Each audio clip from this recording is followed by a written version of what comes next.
Hello दोस्तों, welcome.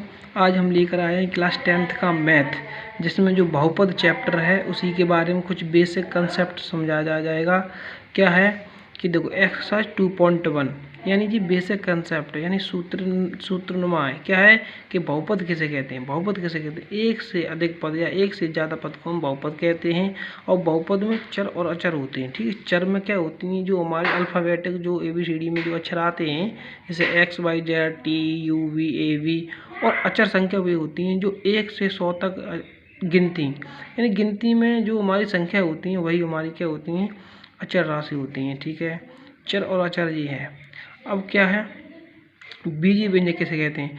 कुछ निश्चित चर और अचर, यानी जो चर से और अचर से जो जो चर और अचर राशियों से जो मिलकर योग हो, अंतर हो, यानी घटाना हो या गुणा हो या भाग हो इत्यादि के संयोग से जो पद बनते हैं उन्हें बीजीय व्यंजक कहते हैं। जैसे 2x² प्लस के 4x, √3x प्लस के 7y, 6x माइनस के 3y। ठीक है, तो यही हमारे बीजीय व्यंजक बन जाते हैं। अब बहुपद किसे कहते हैं? बहुपद किसे कहते हैं? ऐसे बीजीय व्यंजक को बहुपद कहते हैं जिसमें जिसमें ये शर्त होती है, जिसमें चर राशि का घातांक धनात्मक पूर्णांक हो, पदों की संख्या निश्चित हो, अनिश्चित नहीं हो, निश्चित हो, वास्तविक हो, प्रत्येक पद में चर राशि का गुणांक एक वास्तविक संख्या हो। जैसे x² प्लस के 2x² प्लस के 7x। ठीक है, और ये वाला उदाहरण लिया 2x² माइनस के x प्लस के 7। ठीक है, तो यही हमारे उदाहरण है। क्या है? x² माइनस के 1/x। यही हमारे उदाहरण है बहुपद की। अब दोस्तों, रैखिक बहुपद किसे कहते हैं? रैखिक बहुपद x की अधिकतम घात 1 हो। जैसे 2x घाती x की घात यहाँ पर 1 है -3, √3x प्लस के 5x की घात यहाँ पर 1 है, y प्लस √2। ये हमारी सब x की घात 1 हो या y की घात 1 हो हमारी, तो वही हमारे रैखिक बहुपद होता है। अब क्या है? द्विघात बहुपद। द्विघात बहुपद क्या होता है? x की अधिकतम घात 2 हो। जैसे 2x² प्लस के 3x माइनस के 2.5, y² माइनस के 2, यानी x की अधिकतम घात 2 हो। और त्रिघात बहुपद किसे कहते हैं? x की अधिकतम घात 3 हो। जैसे ax³ प्लस के bx² प्लस के cx प्लस के d, क्योंकि यहाँ पर त्रिघात है। x की घात अधिकतम कितनी है? 3। यहाँ पर क्या है? द्विघात है। द्विघात की अधिकतम घात कितनी है? 2। यहाँ पर क्या है? रैखिक बहुपद, x की घात कितनी है? 1। ठीक है, यही हमारा होता है अधिकतम घात। अगर हमारी रैखिक बहुपद होगा तो x की घात 1 होगी, द्विघात बहुपद होगा x की घात 2 होगी, त्रिघात बहुपद होगा x की घात 3 होगी। यही तुम्हारा होता है रैखिक बहुपद, द्विघात बहुपद। 2.1 एक्सरसाइज है, जो हमारी 2.1 एक्सरसाइज है दोस्तों। इसमें हमारा सूत्र है एक तरीका का। क्या है कि x अक्ष के जितने कट बिंदु मिलेंगे वह उतना ही शून्य देगा। यानी x अक्ष पर हम भाई एक चीज बात नहीं कर रहे हैं। हमारा ये द्विमीय तल क्या होता है? चतुर्थांश क्या होता है? y dash x dash. ठीक है, तो ये बात हो रही है x अक्ष के जितने कट बिंदु मिलेंगे, यानी देखो x अक्ष पर, अब देखो x अक्ष पर ये एक कट बिंदु है, तो हमारा शून्य क्या हो जाएगा? x बराबर 1। ठीक है, इसी प्रकार अगर हम देखेंगे ये वाला एग्जाम्पल, इसमें x अक्ष पर कितने कट बिंदु है? 1 2 3 4, तो यहाँ पर x बराबर हो जाएगा 4।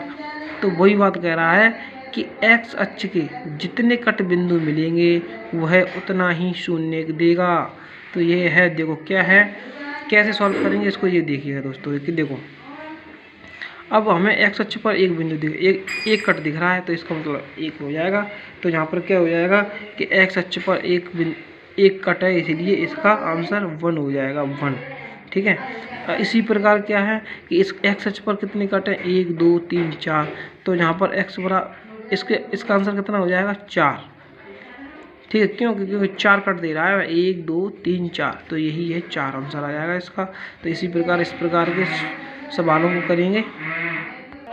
और दोस्तों, अगर हम बात करें चैप्टर 2 की, जो चैप्टर 2 है ना बहुपद, अभी तो 2.1 था एक्सरसाइज, और 2.2 में जो बेसिक सूत्र लगेंगे, फॉर्मूले, ये पार्ट 1 वीडियो बनाई जा रही है। आपको यहाँ पर लिख रखा है कि पार्ट 1 वीडियो क्लास 10th।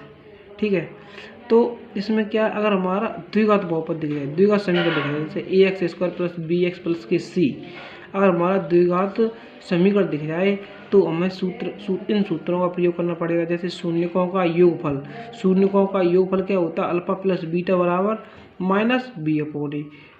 तो हमारा ये हो जाएगा। ठीक है, और शून्यकों का गुणनफल ज्ञात करना है, तो अल्फ़ा इंटू बीटा बराबर C/A।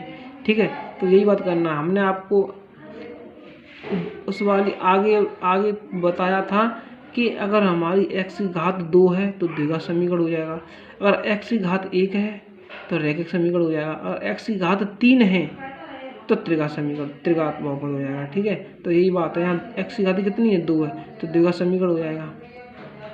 ठीक है, तो अगर द्विघात समीकरण की बात आ जाए तो शून्यकों का योगफल अल्फा प्लस बीटा बराबर -B/A हो जाएगा।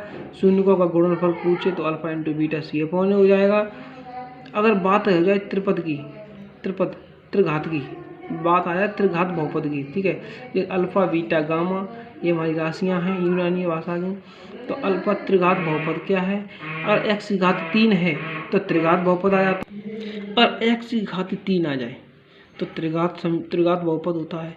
जैसे ax³ प्लस bx² प्लस के cx प्लस के d त्रिघात जैसे अल्फा प्लस बीटा, यानी जी शून्यकों का योगफल पूछे तो alpha plus beta plus gamma बराबर -B/A।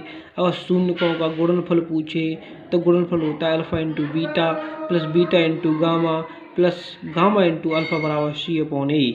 अगर जिस त्रिघात की बात चल रही है, त्रिघात बहुपद की बात चल रही है, अगर गुणांक पूछे तो alpha into beta into gamma बराबर -D/A। तो हो जाएगा हमारा alpha into beta into gamma बराबर -D/A। ठीक है, तो दोस्तों एक सूत्र और होता है, क्या होता है कि अगर x² माइनस के शून्यकों का